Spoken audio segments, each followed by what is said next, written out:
ರಂಜಿತ್ ಶಿರಿಯಾರ್ ಶಿರಸಿಯ ಆ ಗುಡ್ಡ ಕುಸಿತ ಪ್ರಕರಣದಲ್ಲಿ ಸುಮಾರು 7 ದಿನಗಳಿಂದ ಗುಡ್ಡದ ಅಡಿಯಲ್ಲಿ ಸಿಲುಕಿರುವ ಆ ಗುಡ್ಡದ ಅವಶೇಷದ ಅಡಿಯಲ್ಲಿ ಸಿಲುಕಿರುವ ಅರ್ಜುನ್ ಬದುಕಿ ಬರಲಿ ಅಂಥೇಳಿ ಹಾರೈಕೆ ಪ್ರಾರ್ಥನೆ ಎಲ್ಲವೂ ಕೂಡ ನಡೀತಾ ಇದೆ.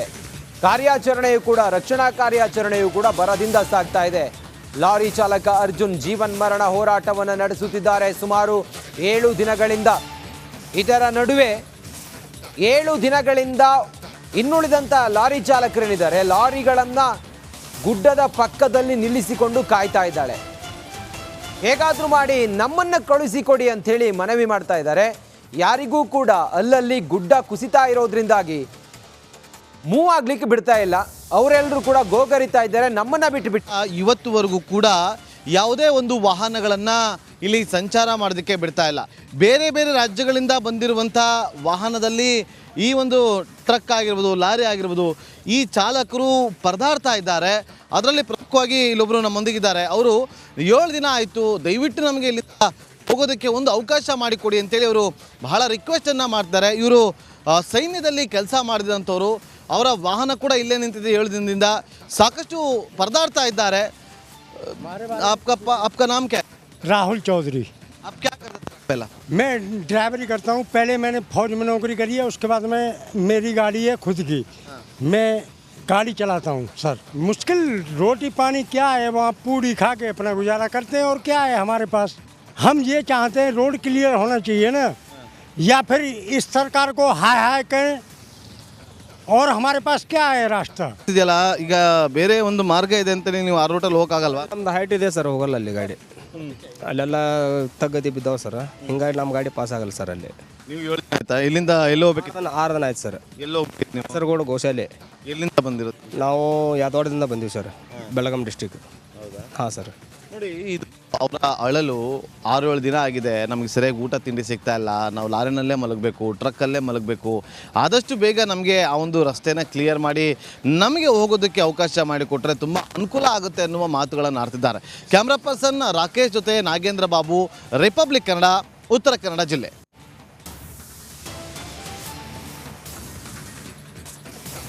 ಶಿರೂರು ಬಳಿ ಗುಡ್ಡ ಕುಸಿತದಿಂದ ಅತಂತ್ರದಲ್ಲಿದ್ದಾರೆ ಸ್ಥಳೀಯರು. ಉಳುವರೆ ಗ್ರಾಮಸ್ಥರ ಕಣ್ಣೀರು ಕೇಳೋದು ಯಾರು?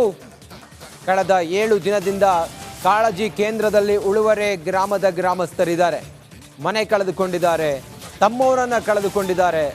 ಈಗ ಉಳಿದಿರೋರು ಆಶ್ರಯವನ್ನು ಪಡೆದಿದ್ದಾರೆ ಕಾಳಜಿ ಕೇಂದ್ರಗಳಲ್ಲಿ.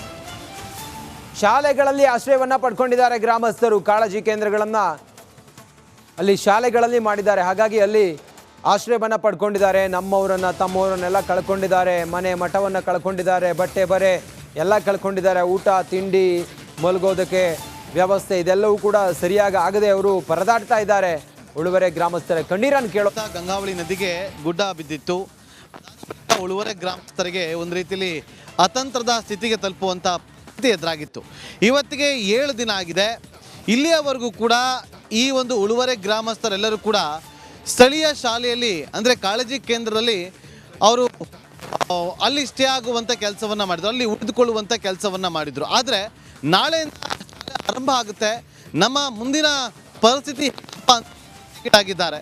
ಅವ್ರನ್ನ ಈ ಬಗ್ಗೆ ಮಾತಾಡ್ಸಿ ಹೋಗ್ತೀನಿ. ಯಾಕೆ ಈಗ ನಾಳೆಯಿಂದ ಸ್ಕೂಲ್ ಶುರುವಾಗುತ್ತೆ ಅಂತ ಹೇಳ್ತಾ ಇದ್ರಿ, ಮತ್ತೆ ಕಾಳಜಿ ಕೇಂದ್ರವನ್ನು ಬಿಟ್ಟು ಬರಬೇಕು, ಮುಂದೆ ಏನು ಅಂತ? ನಮಗೆ ಇಲ್ಲಿ ಬೇಡ, ನಮಗೆಲ್ಲರೂ ಒಂದು ರೂಮ್ ವ್ಯವಸ್ಥೆ ಮಾಡಬೇಕು. ಹಾಂ, ಇಲ್ಲಿ ಮತ್ತೆ ಇಲ್ಲಿ ಜಾಗ ಬೇಕು, ಮನೆ ಬೇಕು. ಅಲ್ಲ, ಈಗ ಸದ್ಯಕ್ಕೆ ನಿಮಗೆ ಕಾಳಜಿ ಬಾಜಿ ಮುಂದೆ ಈಗ ನಾಳೆಗೆ ಉಳಿಲಿಕ್ಕೆ ಜಾಗ ಬೇಕು. ಇವತ್ತಾದ್ರೂ ಅಡ್ಡಿಲ್ಲ. ಕಡೆಗೆ ಏನಕ್ಕೆ ಕೇಳಿದ್ರೆ ನಮ್ಗೆ ಶಾಶ್ವತ ಜೀವನ ಪರಿತ್ರಿಗೆ ಒಂದು ಮನೆ ಕೊಡ್ಬೇಕು ನಮಗೆ. ಎಲ್ಲಿ ಹೋಗಿ ವಾಸ್ಕರ ನಾವಿಲ್ಲ. ನೀವೆಲ್ಲಿ ಕಾಳಜಿ ಕೇಂದ್ರದಲ್ಲಿ ಉಳ್ಕೊಂಡಿದ್ದೀರಾ? ಹೌದೌದು. ಈಗ ನಾಳೆ ಸ್ಕೂಲ್ ಖಾಲಿ ಆದ್ರೆ ನೀವೆಲ್ಲಿ ಹೋಗ್ತೀರಿ? ಜಾಗ ಇಲ್ಲ ನಿಮ್ಮ ಹತ್ರ ಬೇಡ್ತರು. ಹಾ, ನಮ್ಗೆ ಜಾಗ ಇಲ್ಲ ಅಂತ ನಿಮ್ಮ ಹತ್ರ ಕೊಡಿ ಅಂತ ಬೇಡ್ಕಂತಾರೆ ನಾವು. ಮತ್ತೆ ಇಲ್ಲಿ ಬಂದ್ರೆ ತೊಂದ್ರೆ. ಎಷ್ಟು ಜನ ಇದ್ರಿ ಈಗ ಅಲ್ಲಿ ಕಾಳಜಿ ಕೇಂದ್ರದಲ್ಲಿ? ನಮಗೆ ಈಗ ಫಸ್ಟಿಗೆ ನಾವು ಇಲ್ಲಿ ಕೊಡೋತ್ತಿಗೆ ಆ ಕೊಪ್ಪ ಈ ಕೊಪ್ಪ ನಾವು ಕೊಟ್ಟಿದ್ರು 40 ಕುಟುಂಬನ ಕೊಟ್ಟಿದ್ರು. ಈಗ ಎಷ್ಟು ಜನ ಆಗಿದೆ ನಂಗೆ ಗೊತ್ತಿಲ್ಲ ಸೇರು, ನಮ್ಗೆ ಗೊತ್ತಿಲ್ಲ. ಈಗ ಅವ್ರು ಮನುಷ್ಯ ಕಾಣಂಗೆ ಹಚ್ಚಿಟ್ಟಿದ್ದಾರೆ, ನಮಗೆಲ್ಲ 40 ಕುಟುಂಬ ಅಂತೇಳಿ ಹಚ್ಚಿದ್ರು ಅವಾಗ. ಈಗ ನಾಳೆಯಿಂದ ಸ್ಕೂಲ್ ಸ್ಟಾರ್ಟ್ ಆಗುತ್ತೆ, ಮಕ್ಕಳು ಸ್ಕೂಲ್ಗೆ ಹೋಗಲೇಬೇಕು. ಈಗ ನಿಮಗೆ ಕಾಳಜಿ ಕೇಂದ್ರದ ವ್ಯವಸ್ಥೆ ಆಗಬೇಕು. ನಮ್ಗೆ ಇವತ್ತಾರು ರೊಟ್ಟಿಲ್ಲ, ನಾಳೆ ಇರೋಲ್ಲ, ಬಿಟ್ಟು ಹೋಗ್ತು ನಮ್ಮ ಉಳಿತರಲ್ಲಿ. ಕಾಳಜಿ ಕೇಂದ್ರ ಬೇಕು ನಮಗೆ. ಈಗ ಉಳುವರೆ ಗ್ರಾಮಸ್ಥರ ಪರಿಸ್ಥಿತಿ ಇದು. ಈಗ ನೋಡಿ, ತಮ್ಮ ಮನೆಗಳನ್ನು ಕಳ್ಕೊಂಡು ಇವತ್ತು ಕಾಳಜಿ ಕೇಂದ್ರದಲ್ಲಿ ಅವರು ಆಶ್ರಯವನ್ನು ಪಡೆದುಕೊಂಡಿದ್ದಾರೆ. ನಾಳೆಯಿಂದ ಮಕ್ಕಳಿಗೆ ಶಾಲೆ ಆರಂಭ ಆಗುತ್ತೆ, ಶಾಲೆಗೆ ಎಲ್ಲರೂ ಕೂಡ ಮಕ್ಕಳು ಬರ್ತಾರೆ. ಹಾಗಾಗಿ ಕಾಳಜಿ ಕೇಂದ್ರದಲ್ಲಿ ಆಶ್ರಯವನ್ನು ಪಡೆದುಕೊಂಡಿರುವಂಥ ಉಳುವರೆ ಗ್ರಾಮಸ್ಥರು ಈಗ ಅಲ್ಲಿ ಖಾಲಿ ಮಾಡಿ ಬೇರೆ ಕಡೆ ಹೋಗಬೇಕು ಅಂತೇಳಿ ಅವರಿಗೆ ಸೂಚನೆ ಕೊಟ್ಟಿದ್ದಾರೆ. ಹಾಗಾಗಿ ಅವರಿಗೆ ತಾತ್ಕಾಲಿಕವಾದಂಥ ಒಂದು ವ್ಯವಸ್ಥೆ ಆಗಬೇಕಾಗಿದೆ. ನಾವು ರಿಪಬ್ಲಿಕ್ ಕನ್ನಡದ ಮೂಲಕ ಸರ್ಕಾರಕ್ಕೆ ಈ ಒಂದು ವಿಚಾರವನ್ನು ಗಮನಕ್ಕೆ ತರುವಂಥ ಕೆಲಸವನ್ನು ಮಾಡ್ತಾ ಇದ್ದೀವಿ. ಅವರ ಧ್ವನಿಯಾಗಿ ಈ ಒಂದು ವರದಿಯನ್ನು ಮಾಡ್ತಾ ಇದ್ದೀವಿ. ನೋಡೋಣ, ಸಂಬಂಧಪಟ್ಟಂಥ ಸ್ಥಳೀಯ ಶಾಸಕರು ಏನಾದರೂ ಇದಕ್ಕೆ ಸಂಬಂಧಪಟ್ಟಂತೆ ವ್ಯವಸ್ಥೆಯನ್ನು ಮಾಡಿಕೊಡ್ತಾರ, ಸರ್ಕಾರದ ವತಿಯಿಂದ ಏನಾದರೂ ವ್ಯವಸ್ಥೆ ಆಗುತ್ತಾ ಅಂತೇಳಿ ನಾವು ಕೂಡ ಕಾದು ನೋಡ್ತೀವಿ. ಕ್ಯಾಮರಾ ಪರ್ಸನ್ ರಾಕೇಶ್ ಜೊತೆ ನಾಗೇಂದ್ರ ಬಾಬು, ರಿಪಬ್ಲಿಕ್ ಕನ್ನಡ, ಉತ್ತರ ಕನ್ನಡ ಜಿಲ್ಲೆ. ಅಂಕೋಲದಲ್ಲಿ ಗುಡ್ಡ ಕುಸಿತ ಪ್ರಕರಣಕ್ಕೆ ಸಂಬಂಧಪಟ್ಟ ಹಾಗೆ ಅಲ್ಲಿ ಅರ್ಜುನ್ ಅನ್ನೋ ಕೇರಳ ಮೂಲದ ಲಾರಿಯ ಚಾಲಕ ಗುಡ್ಡದ ಅಡಿಯಲ್ಲಿ ಸಿಲುಕಿಕೊಂಡು, ಕುಸಿದಿರುವ ಗುಡ್ಡದ ಅಡಿಯಲ್ಲಿ ಸಿಲುಕಿಕೊಂಡು ಜೀವನ್ಮರಣ ಹೋರಾಟವನ್ನು ಮಾಡ್ತಾ ಇದ್ದಾನೆ. ಆತನನ್ನು ರಕ್ಷಣೆ ಮಾಡೋದಕ್ಕೆ ಆತ ಬದುಕಿದ್ದಾನೆ ಅನ್ನುವ ಒಂದಿಷ್ಟು ಸೂಕ್ಷ್ಮತೆ ಗೊತ್ತಾಗಿದೆ. ಈ ಕಾರಣದಿಂದ ರಕ್ಷಣಾ ಕಾರ್ಯಾಚರಣೆ ಭರದಿಂದ ಸಾಗ್ತಾ ಇದೆ. ಹೀಗಾಗಿ ರಕ್ಷಣಾ ಕಾರ್ಯಾಚರಣೆ ಒಂದು ಕಡೆಯಲ್ಲಾದರೆ ಆತ ಬದುಕಿ ಬರಲಿ ಅನ್ನುವ ಒಂದು ಪ್ರಾರ್ಥನೆ ನಮ್ಮ ರಾಜ್ಯ ಸೇರಿದಂತೆ ಕೇರಳ ರಾಜ್ಯದಲ್ಲೂ ಕೂಡ ಮೊಳಗುತ್ತಿದೆ. ಇದೆಲ್ಲದರ ಮಾಹಿತಿಯನ್ನು ಕೇರಳದ ಶಾಸಕರು ಪಡ್ಕೊಳ್ತಾ ಇದ್ದಾರೆ, ಮಂಜೇಶ್ವರ ಕ್ಷೇತ್ರದ ಶಾಸಕರು ಪಡ್ಕೊಳ್ತಾ ಇದ್ದಾರೆ. ರಕ್ಷಣಾ ಕಾರ್ಯಾಚರಣೆಯ ಕ್ಷಣದ ಮಾಹಿತಿಯನ್ನು ಕೇರಳ ಸರ್ಕಾರಕ್ಕೆ ರವಾನಿಸ್ತಾ ಇದ್ದಾರೆ. ಅಶ್ರಫ್, ಕರ್ನಾಟಕ ಸರ್ಕಾರ ಚುರುಕಿನಿಂದ ಕೆಲಸ ಮಾಡ್ತಾ ಇದೆ. ಮಂಜೇಶ್ವರದ ಶಾಸಕರು ಅಶ್ರಫ್ ಹೇಳ್ತಾ ಇದ್ದಾರೆ, ಕರ್ನಾಟಕದ ಆ ಸ್ಥಳೀಯ ಶಾಸಕರು ಮತ್ತು ಮಾನ್ಯ ಮಂತ್ರಿಗಳು ಕೂಡ ನಿರಂತರವಾಗಿ ಈ ರಕ್ಷಣಾ ಕಾರ್ಯಾಚರಣೆಯ ಮೇಲೆ ನಿಗಾ ವಹಿಸಿದ್ದಾರೆ. ಮಣ್ಣಿನ ಅಡಿ ಸಿಲುಕಿರುವ ಅರ್ಜುನ್ ಬದುಕಿ ಬರಲಿ ಅನ್ನೋದು ರಿಪಬ್ಲಿಕ್ ಕನ್ನಡದ ಒಂದು ಪ್ರಾರ್ಥನೆಯೂ ಕೂಡ ಆಗಿದೆ, ಆರೈಕೆಯೂ ಕೂಡ ಆಗಿದೆ. ಮಂಜೇಶ್ವರ ಶಾಸಕ ಅಶ್ರಫ್ ಹೇಳಿಕೆಯನ್ನು ಕೊಟ್ಟಿದ್ದಾರೆ.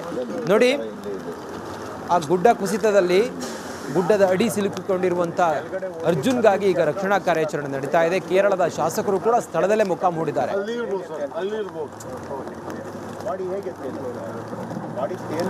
ಅಂಕೋಲದ ಶಿರೂರಿನಲ್ಲಿ ಸಂಭವಿಸಿದಂಥ ಗುಡ್ಡ ಕುಸಿತದ ಘಟನೆಗೆ ಸಂಬಂಧಪಟ್ಟಂತೆ ಈಗಾಗಲೇ ಕೇರಳ ಜಿಲ್ಲೆಯ ಮಂಜೇಶ್ವರದ MLA ಕೂಡ ಇಲ್ಲಿ ಸ್ಥಳಕ್ಕೆ ಆಗಮಿಸಿದ್ದಾರೆ. ಇಲ್ಲಿನ ವಾಸ್ತವ ಸ್ಥಿತಿಯನ್ನು ಅರಿತಾರೆ, ಅವರನ್ನು ಮಾತಾಡ್ಸೋಣ.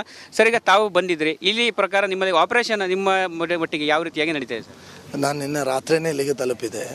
ಕಳೆದ 3 ದಿನಗಳಿಂದ ಕೇರಳೀಯರು ಎಲ್ಲರೂ ಪ್ರಾರ್ಥನೆ ಮಾಡ್ತಾ ಇದ್ದಾರೆ, ಅರ್ಜುನ್ ಜೀವಂತವಾಗಿ ನಮಗೆ ಸಿಗಬೇಕು ಎಂಬ ಒಂದು ಪ್ರಾರ್ಥನೆ. ನಾನು ಬರುವಾಗಲೇ ನಮ್ಮ ಕೇರಳದ ವಿರೋಧ ಪಕ್ಷದ ನಾಯಕರು ಸ್ಪೀಕರಲ್ಲಿ ಮಾತಾಡಿ ಇಲ್ಲಿಗೆ ಹೊರಟಿದ್ದೇನೆ. ಇಲ್ಲಿ ಈಗ ನಾನು ಬಂದ ನಂತರ ಕಾಣುವಂಥದ್ದು, ಆರಂಭದಲ್ಲಿ 1-2 ದಿನ ಸ್ವಲ್ಪ ಅವರ ಫ್ಯಾಮಿಲಿಯವರು ಸ್ವಲ್ಪ ಹೇಳ್ತಾ ಇದ್ದಾರೆ, ನಮ್ಮ ಕಾರ್ಯ ಚಟುವಟಿಕೆಗಳು ಸ್ವಲ್ಪ ಮಂಕಾಗಿತ್ತು ಅಂತ. ಆದರೆ ಈಗ ನೋಡಿದರೆ ಇಲ್ಲಿ ಕೃಷ್ಣ ಬೈರೇಗೌಡರವರು ಬಂದಿದ್ದಾರೆ, ಮುಖ್ಯಮಂತ್ರಿಗಳು ಬರ್ತಾ ಇದ್ದಾರೆ, ಮಧ್ಯಾಹ್ನದ ಸೈನ್ಯ ಕೂಡ ಬರ್ತಾ ಇದೆ ಅಂತ ಹೇಳ್ತಾ ಇದ್ದಾರೆ. ನಿಜಕ್ಕೂ ಇಲ್ಲಿನ ಒಂದು ಮಳೆ ಹವಾ ಎಲ್ಲವೂ ಕೂಡ ವಿಪರೀತವಾಗಿ ಸ್ವಲ್ಪ ಕಷ್ಟ. ಆದರೂ ಕೂಡ ಒಂದು ಜಂಟಿಯಾಗಿ ಕೇರಳ ತಂಡ ಕೂಡ ಒಳ್ಳೆ ಎಕ್ಸ್ಪರ್ಟ್ ಅದೇ. ಕೇರಳ 2018ರಲ್ಲಿ ದೊಡ್ಡ ಪ್ರಳಯ ಬಂದಂಥ ಒಂದು ಪ್ರಾಂತ್ಯ. ನಾವೆಲ್ಲ ಕೈ ಜೋಡಿಸ್ಕೊಂಡು ಕೇರಳವನ್ನೇ ಸಂರಕ್ಷಣೆ ಮಾಡಿದ ಇತಿಹಾಸ ನಮ್ಮ ಮುಂದೆ ಇದೆ. ನಿಜಕ್ಕೂ ನಮ್ಮೆಲ್ಲರ ಪ್ರೇಯರ್ ಏನಂತ ಹೇಳಿದರೆ, ಅರ್ಜುನ್ ಅವರು ಜೀವಂತವಾಗಿ ತಿರುಗಿ ಬರಬೇಕು, ಆ ಒಂದು ವಿಶ್ವಾಸ ಇದೆ, ದೇವರು ಕೈ ಬಿಡಲ್ಲ ಅಂತ